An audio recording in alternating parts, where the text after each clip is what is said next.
Bohemian Rhapsody. Rock on. I'm going to review this film and let you know if it's worth your time on my conservative take.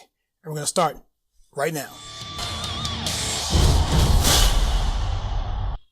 So the way this works is I'm going to give you my review based on 5 categories. From those 5 categories, I'm going to give you a 4-star ranking.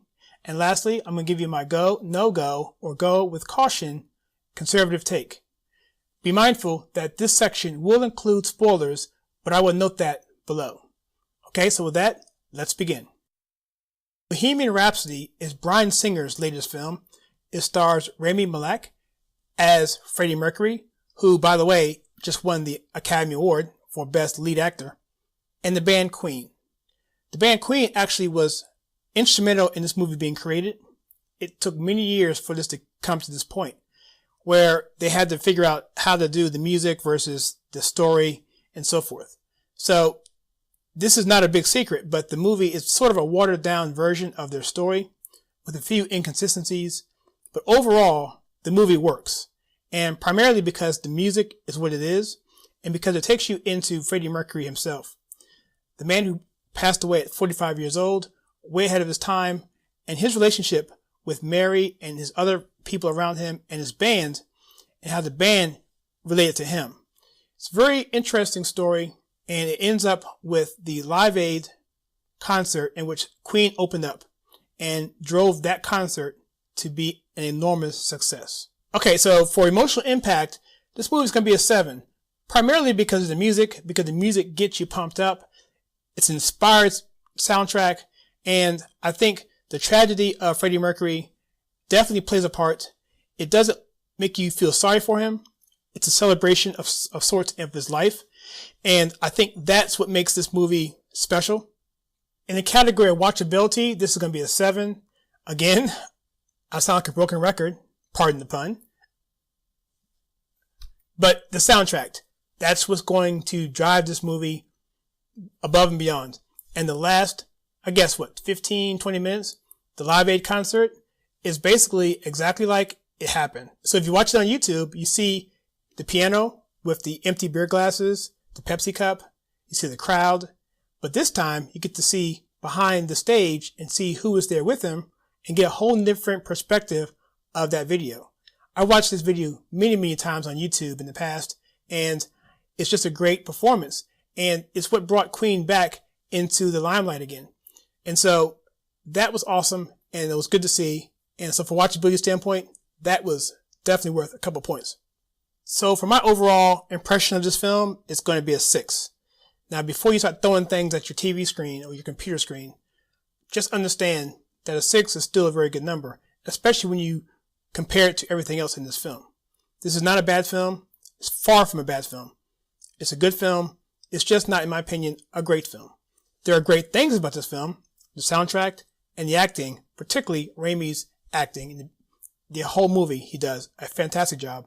I believe it was a passion project on his part.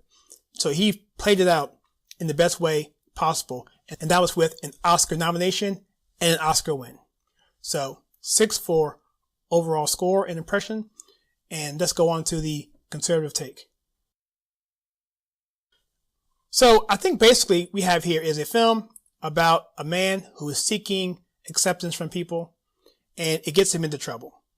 And that's the tragedy of this film. But it shows that Freddie Mercury was a very, very impassioned man, a very kind man, a very loyal man. And the band was loyal to him and loyal to each other.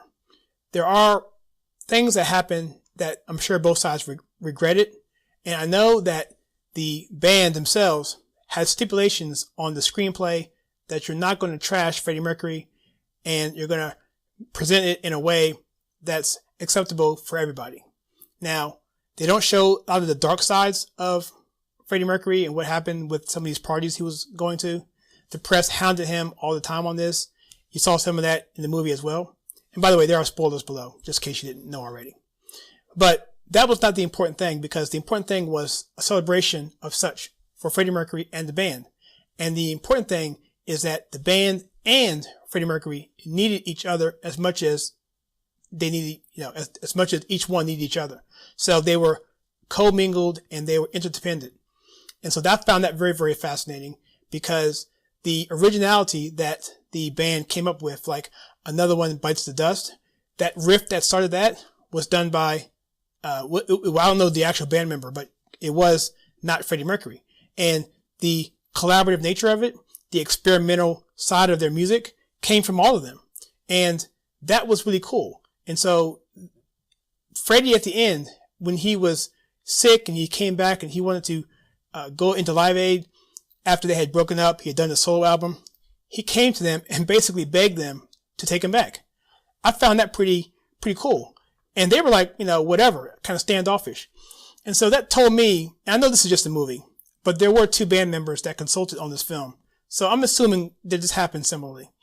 That he came to them thinking, I need you. And obviously they needed him. That was obvious. And that's the perspective going in from a person like me off the street. You hear Queen, all you think about is Freddie Mercury, right? But at the end of the day, it was the band that made Queen. And it was their collaborative nature that made them. So I'm going to put a plug in for Dave Matthews Band, similar to that. I mean, you have Dave Matthews, the guitarist, rhythm guitarist, but then you throw in a violinist, Boyd Tinsley, or you throw in a Larry Moore, a saxophone player, and then you have a rock band that does classical/jazz, fusion, South African styles, and you have a fusion of such. And so that music that they came up with is a collaborative nature. That you can't have the Dave Matthews Band music without those elements that were not there typically in most rock and roll bands. Same thing with Queen. Queen did things in an experimental nature that was revolutionary and fascinating, and quite frankly, brilliant. For my final review of Bohemian Rhapsody, I give the film 12.5, which translates to 3 stars out of 4 and a go for my conservative take. So the important thing is, what do you think? Have you seen Bohemian Rhapsody? Do you want to see Bohemian Rhapsody? If so, let me know in the comments below. Also, if you're looking for content on TV, culture, and movies filtered right, then please consider subscribing to this channel, liking, and sharing with your friends. Also, check out some of this cool content I have right here.